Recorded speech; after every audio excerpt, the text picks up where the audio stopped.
এবারের বিধানসভা অধিবেশনে এক অদ্ভুত ভূমিকা পালন করছে ত্রিপুরা মাতা ত্রিপুরা সুন্দরী ওপেন ইউনিভার্সিটি বিল নিয়ে সিপিএম ও কংগ্রেসের বিধায়করা যখন ওয়াকআউট করলেন, মাথার বিধায়করা তখন নীরব ভূমিকা পালন করলেন। যদিও বুধবার শীতকালীন অধিবেশনের চতুর্থ দিনে এই ইস্যুটি তুললেন বিরোধী দলনেতা Animesh Debbarma.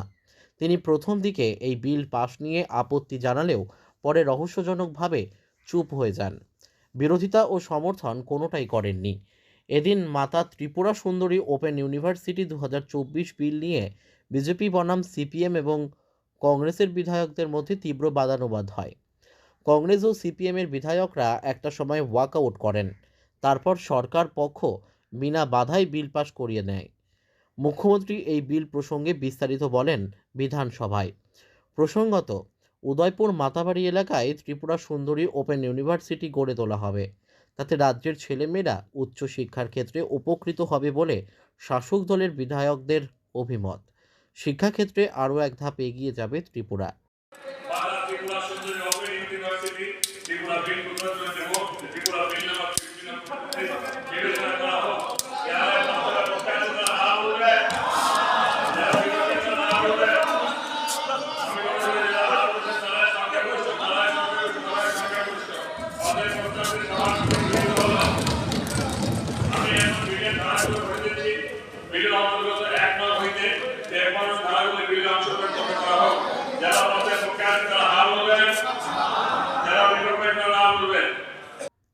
Bureau report, news daily Bharat.